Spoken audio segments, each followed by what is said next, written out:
ஒரு காலத்தில் நம்முடைய இந்த பகுதியிலே பெருமானாரை எல்லோருக்கும் அறிமுகப்படுத்த வேண்டும் என்ற ஒரு கண்ணோட்டத்தில் தான் பள்ளிவாயை தாண்டி வெளியிலே கொண்டு வர வேண்டும் என்ற நோக்கத்தில் தான் அந்த நிகழ்வுகள் ஆரம்பிக்கப்பட்டன. ஆனால் இதை குறித்து பல ஆட்சேபனைகள் நம்முடைய சமுதாயத்தில் இருக்கின்றன. அவற்றில் நியாயமான காரணங்களும் மீலாது விழாக்கள் தேவையில்லை என்று சொல்பவர்கள் என்று சொல்கிறார்கள். இஸ்லாத்தில் பிறந்த நாள் விழா என்று ஒரு கலாச்சாரமே கிடையாது. பிறந்த நாள் கொண்டாட்டம் என்று ஒரு கலாச்சாரமே கிடையாது. இருக்கிற போது எப்படி பெருமானாரை கொண்டாடலாம் என்று ஒரு கேள்வி. அடுத்தபடியாக மீலாது விழா என்ற பெயரிலே பல அனாச்சாரங்கள் புகுந்து விட்டன. மேலே அலங்காரங்கள், வண்ண விளக்குகள், ஜோடிகள் என்னெல்லாமோ, அப்புறம் பெருமானாரை புகழுகின்ற பாடல்கள் பாடலாம். பெருமானாரை பாடாமல் யாரை பாடுவது? ஆனால் எல்லைகளை மீறி விடுகிறார்கள். இறைவனுக்கு இருக்கிற தகுதிகளை எல்லாம் இறை தூதருக்கு இருப்பதாக சொல்லிவிடுகிறார்கள். பாவங்களை மன்னிக்க கூடியவரே என்று பாடிவிடுகிறார்கள். நாளை நடப்பதை அறிந்தவரே என்று பாடிவிடுகிறார்கள். இவையெல்லாம் இறைவனுக்குரிய சக்திகள். ஆக இந்த எல்லைகளை மீறுகின்ற ஒரு நிலையை நாம் பார்த்துக் கொண்டிருக்கிறோம். ஆக இவையெல்லாம் தவிர்க்கப்பட வேண்டும். பெருமானாரை பற்றி பாடுகிற போது எழுந்து நின்று மரியாதை, இதில் இஸ்லாமிய வழக்கத்திலே கிடையாது, எங்குமே கிடையாது. பெருமானார் உயிரோடு வாழ்ந்த காலத்திலேயே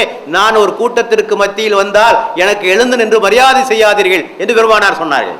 ஆக இது போன்ற விஷயங்களை எல்லாம் தவிர்த்து விட்டு கொஞ்சம் பேரை மாத்திரலாம். மீலாது விழாங்கிற பேரை மாற்றி சீரத்து நபி விழா என்று வைத்து விட்டால் முடிந்து விட்டது. சீரத் என்றால் என்ன பொருள்? சீரத் என்றால் வரலாறு என்று பொருள். சீரா புராணம் சொல்றோம் இல்ல, சீரத் என்றால் வரலாறு. ஆக அந்த விழாக்களுக்கு மீலாது விழா என்கிற பெயரை மாற்றி மாநபியினுடைய மாண்பு கூறுகின்ற விழா அல்லது அல்லல் நபியின் சிறப்புகளை சொல்கின்ற விழா, பெருமானாரை வரலாற்றை சொல்கின்ற விழா என்று மாற்றிவிட்டால் போதும். இப்படி ஒரு சிறிய மாற்றத்தை செய்து கொண்டால் போதும். விழாவே தேவையில்லை என்று வானத்துக்கும் பூமிக்குமாக குதித்துக் கொண்டு எல்லாம் நரகத்துக்கு போய் நரகத்தை தழுகின்ற வேலையெல்லாம் விட்டுவிட்டு சிறிய சிறிய மாற்றங்கள், அங்கே நடக்கின்ற சில தவறான செயல்களை கண்டித்து இவற்றையெல்லாம் அகற்றிக் கொள்ளுங்கள் என்று சொன்னால் போதுமானதாக இருக்கும்.